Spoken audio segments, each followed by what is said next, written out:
Do you ever get that feeling like the world around you is just, well, changing all Yeah. the time? Not slowly, but kind of lurching, you know? One big disruption than another? Oh, absolutely. Global shifts, climate stuff getting weird, Yeah. tech moving like lightning. Yeah, and geopolitical things popping up. It feels like trying to keep any organization, even just your team, Wow. steady is almost impossible sometimes. It really does. And, the core idea from the source we're diving into today, it basically says in this kind of world, being really good at learning, it's not just helpful, it's fundamental And what? for survival. Wow, that's a strong start. So we've got this white paper here, Learning in Organization, Strategies for Success in a Disruptive World. It's by Darren Tang. Hmm. Our mission for this deep dive is, well, to pull out the key stuff, right?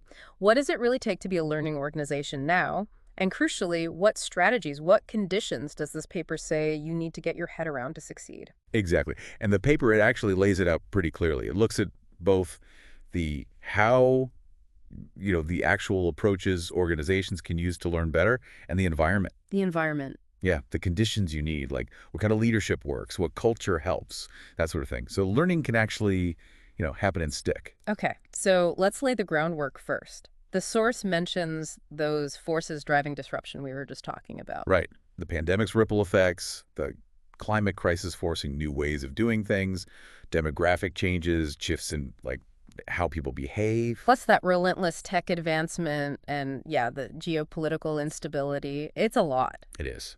And facing all that, the central challenge, the way the paper puts it, is pretty stark. An organization's learning rate, it just has to be equal to or ideally faster than the rate the world outside is changing. If it's not, You lose ground Mm. fast. You can't sustain any advantage. it's like that image of being on a treadmill and someone keeps cranking up the speed. You've got to run faster just to stay put. Precisely.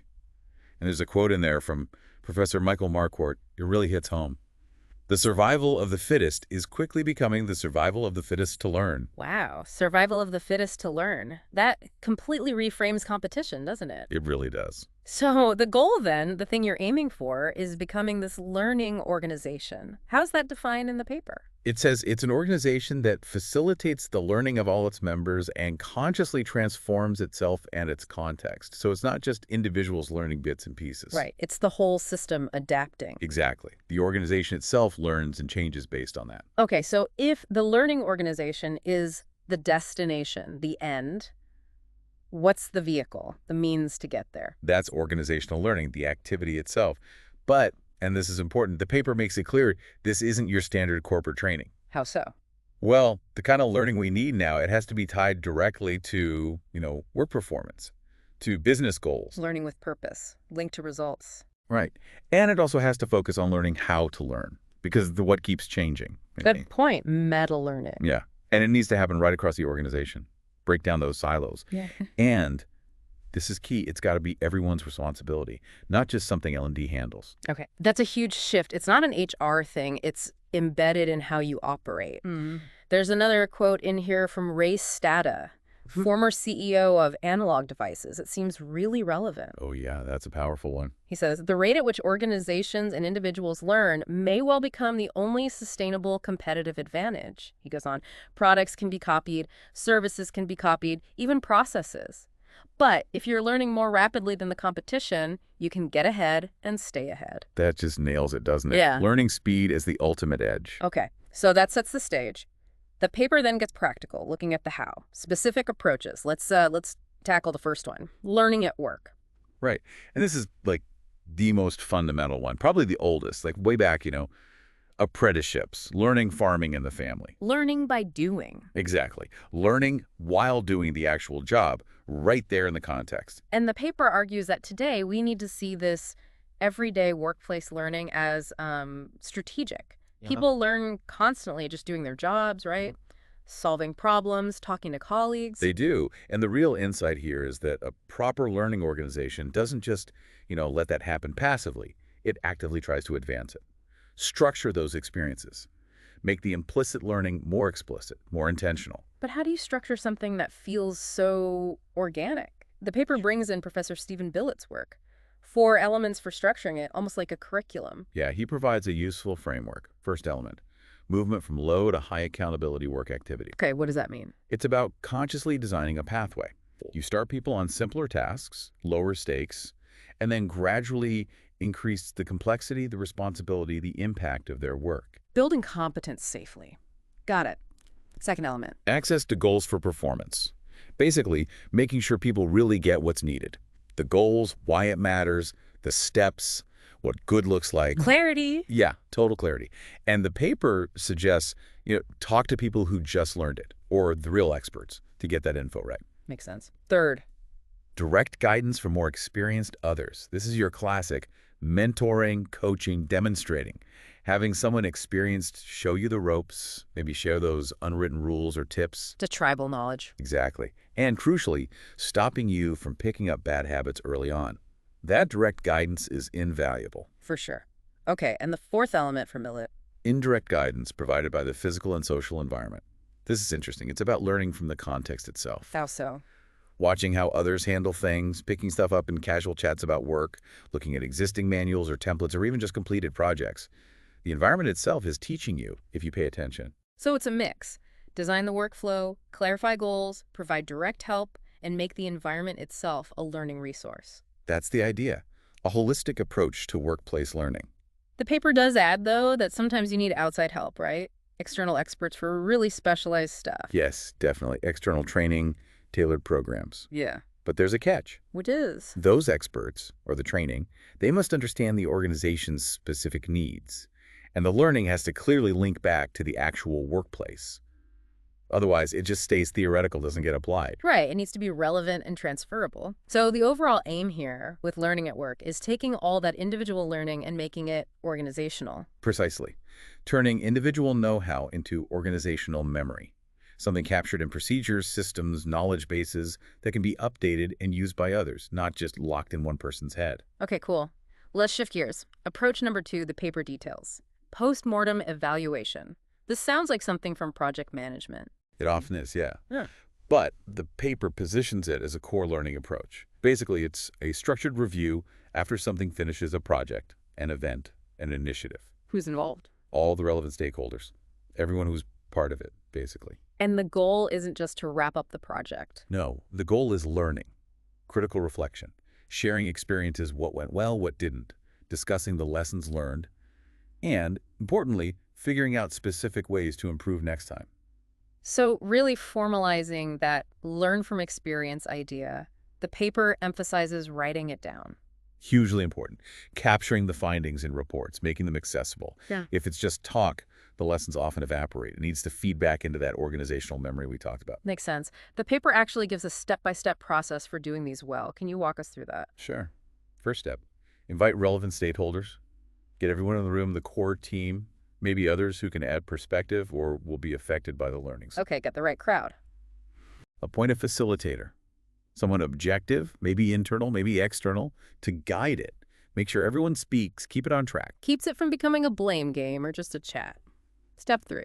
Review history. Pull out the documents, plans, schedules, reports. Remind everyone of the context, the original intentions. Get everyone on the same page about what was supposed to happen. Next. Set goals for the session itself. What do you want to achieve in this meeting? Collect experiences. Identify root causes. Develop specific recommendations. Having clear goals keeps it focused. Okay. Then the main part, getting the info out. Right. Collect data. This is the facilitated discussion. Sharing perspectives.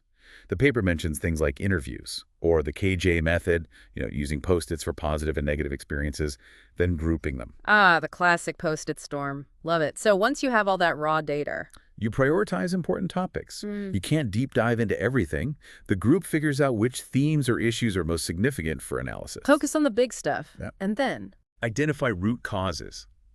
This is critical. Why did things happen the way they did? Not just surface symptoms.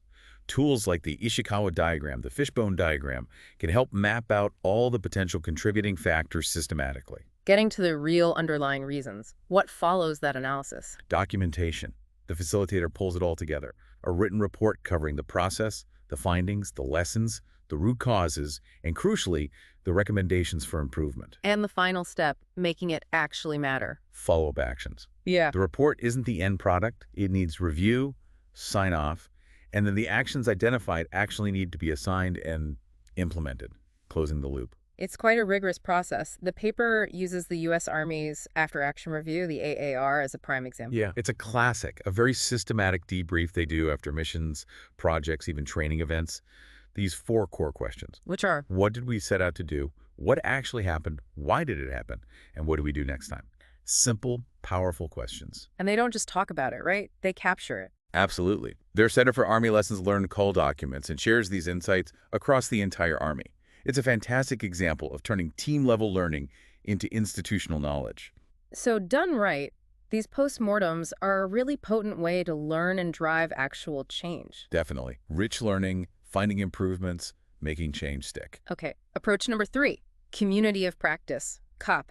That term is everywhere these days. It really is. The paper uses the definition from Loewe and Wenger, who basically coined it. People who share a concern or a passion about a topic and who deepen their knowledge and expertise by interacting on an ongoing basis. So it's about people with a shared interest getting together regularly to learn from each other. What's in it for the organization? Why encourage these? Well, the paper lists some pretty solid benefits. Things like making it easier to reuse knowledge that already exists somewhere in the company, responding faster to customers because people know who to ask, getting new hires up to speed quicker, and often driving innovation, new ideas sparking from those interactions. Those are tangible wins. But what separates a real COP from just, say, a team meeting or a mailing list? The paper highlights 3 crucial elements. Yeah, 3 things make it a true COP. First, the domain.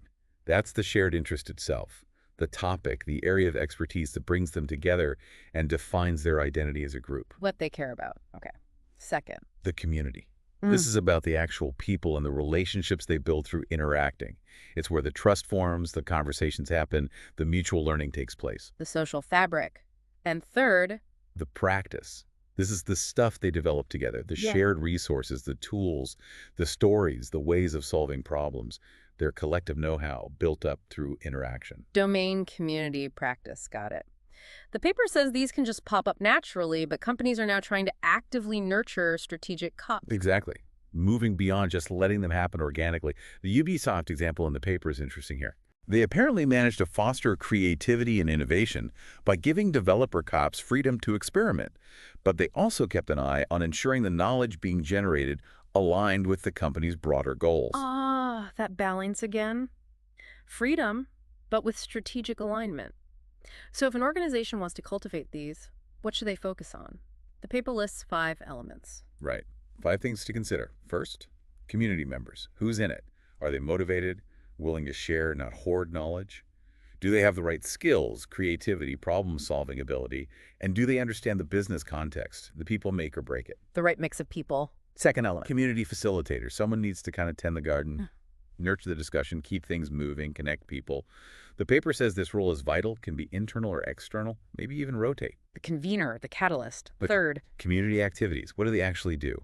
Joint problem solving, asking for and sharing info, coordinating projects, maybe visiting other sites or teams, mapping out who knows what. The activities are the COP in action. where the practice happens. Fourth element, Rhythm. This is about sustainability. Does the COP have a pulse? A regular tempo? It might be a mix scheduled meetings, informal chats, maybe bigger events. Finding a rhythm that works, keeps it alive, and engaging over the long haul. consistency, keeping the momentum. And the last one, Place. This is interesting. The paper references Ray Oldenburg's idea of the third place. third place. Yeah, somewhere that's not home, first place. Yeah. Not work, second place. Somewhere informal, social, that builds trust and connection. Like a cafe. The paper suggests that holding COP discussions sometimes in these kinds of informal settings can really boost the community feel and knowledge sharing. That's fascinating. The physical or virtual space matters for building that trust. So thinking about members, facilitators, activities, rhythm, and place helps you intentionally grow strong COPs. Exactly. It helps turn them into strategic assets for continuous learning. Okay, that leads us to the 4th approach in the paper, action learning. Right. This one's all about tackling real, live, organizational problems. Small groups work together on a genuine challenge, and the learning comes from the process of figuring it out collectively. So you learn by solving the problem, not just about it beforehand. What are the key benefits? Well, obviously, you hopefully solve the problem. But beyond that, The paper highlights learning how to function effectively as a group and really seeing firsthand how learning benefits everyone involved, how it makes a difference. It makes the learning very tangible. The GE example is mentioned again here. Yeah, GE used this quite a bit. There's a quote from James Knoll, who was involved in their leadership development. Action learning has made participants active partners in the learning process. Because the team projects provide value to GE's businesses, it has an immediate return on investment. Immediate ROI from solving the problem, plus the learning. That's compelling. The paper breaks down action learning into 6 essential components for success. Yes, 6 things need to be in place. First, the problem itself. And it has to be real, important, meaningful, valuable to the organization, not a theoretical case study. Something people genuinely care about fixing. Exactly. And something you can actually take action on, reflect, learn from. Could be reducing turnover, improving a system, boosting sales, a real challenge. Okay, a real problem. Second component. The group or team, usually small, like 4 to 8 people. Any smaller, you might lack diverse views. Much bigger, it gets complicated. And the mix of people matters. Critically, the paper uses the phrase, the team should have people who can, care, and know. Who can, care, and know? Say more about that. Can means they have the authority or influence to actually implement solutions. Care means they're genuinely invested in solving this problem. And know means they possess relevant knowledge or perspectives. You need all 3. Powerful combination. Okay, third element. Reflective questioning. This is central to the learning part. The process relies on asking probing questions. Questions that challenge assumptions, encourage reflection, help explore solutions, plan actions. It builds understanding and trust. Questions driving the learning. Fourth. Action. Action learning isn't just talking. The core belief is that real learning happens when you try things out, implement the solution, see what works, what doesn't, what unintended consequences pop up. Learn by doing, iteratively. Exactly, which is why having people who can act is so important. Makes sense. Fifth element. Individual, group, and organizational learning. There are multiple layers. Individuals learn new skills, the group learns how to work together better, builds shared knowledge, and ideally, that collective learning then benefits the wider organization. It's not just about the immediate problem fix. Connecting it back to the bigger picture. And the sixth element. Coaching facilitation. Like with cops, having someone guide the process is crucial, especially guiding the reflection, helping the team focus, challenge themselves, think about the process, the implications. It can be a dedicated coach or a role that rotates. So these 6 things, real problem, the right group, questioning, action, multi-level learning, and coaching, they all work together. Absolutely. They're intertwined. You need all of them for action learning to really deliver on its promise. It creates this engine where solving problems drives deep, practical learning. Okay, so we've covered how these 4 distinct approaches, learning at work, postmortems, COPS, action learning. But the paper is really clear. These approaches need fertile ground, right? The right conditions have to exist. Exactly. The environment is just as critical. The paper focuses on 3 key conditions. First up, leadership. Leadership always comes up. What's the angle here? It argues leaders today need to be ambidextrous, in a way. They need to be able to use both transformational and transactional leadership styles, shifting between them depending on the situation. Okay, unpack that. Transformational leadership first. This is the inspiring kind of leadership. Motivating people beyond expectations, getting them focused on the bigger picture, not just self-interest. The paper says this is essential in turbulent times. When things are changing fast and you need big shifts. Precisely. When you need to fundamentally change how the organization learns revolve. Maybe challenge old assumptions, overhaul routines, update the culture. Transformational leaders encourage that.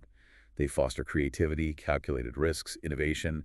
They challenge the status quo, that double-loop learning idea. Questioning the underlying rules, not just fixing surface problems. Right. And they need to be great communicators to get everyone on board with new ways of doing things, embedding them in that organizational memory. Okay. And transactional leadership, what's its role? This is more based on exchange. Clear expectations, rewards for performance. The paper suggests this style is more suited for periods of relative stability. When things are calmer and you need efficiency? Yeah, it's about optimizing what you already do, encouraging clear communication, collaboration to make current processes work better. It helps solidify and refine the established ways of learning and operating. It provides consistency, which builds trust and reliability. So it's not one or the other, but knowing when to use which. Exactly. The paper mentions complexity leadership theory, this idea that effective leaders kind of dance between chaos and stasis. They sense when to push for change and when to reinforce stability. That's a tricky balancing act. It is. And the paper talks about paradoxes leaders need to handle, like having authority but not needing to control everything, staying informed but guiding people into uncertainty, appreciating structure but not being rigid, exploring futures but not locking into one path. Requires real agility. Okay, condition number 2, organizational culture. Culture, the way we do things around here. The paper states flat out, culture massively impacts whether a learning organization can thrive. And of course, culture is heavily shaped by leadership. They're deeply connected. So what kinds of culture help or hinder learning? Well, it contrasts, bureaucratic cultures think hierarchy, rules, top-down control, often linked to that transactional style with more innovative and supportive cultures. Bureaucratic cultures are good for stability, maybe. Yes, efficient in stable times. But the paper warns they can really stifle innovation, risk-taking, and might not attract or keep the most creative, adaptable people. Which you definitely need in disruptive times. Right. So contrast that with innovative cultures, dynamic, exciting, encouraging creativity, okay, with trying new things. And supportive cultures built on trust, openness, relationships, where people feel safe to ask questions, admit mistakes, experiment, learn. Psychological safety. Exactly. That's crucial. And these cultures tend to boost commitment too. But realistically, Most places are a mix. yeah, the paper acknowledges that. So the advice isn't eliminate all bureaucracy. It's more about consciously trying to cultivate more of those innovative and supportive elements while keeping just the right amount of structure or process where it makes sense. Strategic blending again, like using a reward system kind of bureaucratic to encourage innovation. Perfect example. Using structure to support the desired learning behaviors. Got it. And the third condition, organizational structure. Structure the formal setup, how jobs are defined, how departments are arranged, how coordination happens. And like culture, it's interconnected. Structure influences culture, culture influences structure, and both impact how people interact and learn. And the paper contrasts two main types here as well. Yes, organic versus mechanistic structures. Organic sounds flexible. It is. Broad job scopes, fluid roles, lots of lateral communication, network-style control. People depend on each other, share ideas easily. The paper says this is much better suited for complex, fast-changing environments where learning is key. And mechanistic sounds like the opposite. Pretty much. Highly specialized jobs, very clear roles and rules, hierarchical control, top-down communication. It's built for efficiency in stable conditions. Yeah. But big risks in today's world. What are the main dangers? The paper warns it often leads to a balkanized culture. Balkanized, like fragmented. Exactly. Deep silos between departments. People only work within their own group. This kills cross-functional learning, stops knowledge flowing freely, and can even breed mistrust or bias between teams. The whole organization becomes less than the sum of its parts. That paints a clear picture. So for big companies especially, they shouldn't aim for purely mechanistic, but also maybe not purely organic either? Right. The recommendation is to consciously design a structure that is more organic and less mechanistic, shifting the balance to enable learning. How do you do that practically? Make a big organization feel less rigid. The paper suggests a few levers. 1. Low horizontal job specialization, meaning broader jobs. Combine tasks, increase variety, expose people to different aspects of the work. Break down the narrow boxes. Yep. 2. Low centralization, push decision-making down. Yeah. Delegate authority, involve people more. Empower people. 3. High autonomy, give people more freedom in how they solve problems. Creates that supportive space for trying things, for learning. And 4. High socialization. Socialization, like onboarding. Partly, yes. Practices to help newcomers learn the ropes, the values, the norms, but also fostering relationships, friendships, trust across the organization, because trust is the lubricant for knowledge sharing. So broader roles, less hierarchy, more freedom, better connections. These structural changes help create that more organic, learning-friendly environment. Exactly. They're concrete ways to design a structure that helps learning rather than blocking it. Okay, so wrapping this all up then, the big message from this white paper feels incredibly relevant. In this world of constant disruption, fostering learning isn't optional. Not at all. It's fundamental for success, even survival.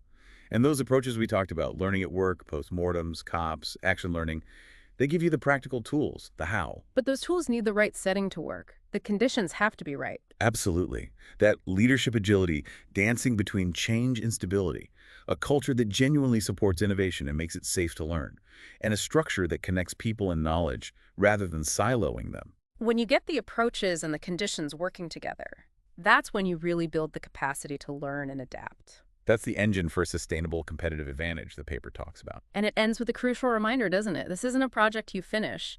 Becoming a learning organization is, well, it's ongoing, a journey. An ongoing journey, and it needs real commitment from the top down, a willingness to challenge how things are done, and, critically, active participation from everyone. It's not passive. Which brings us right back to that quote at the start.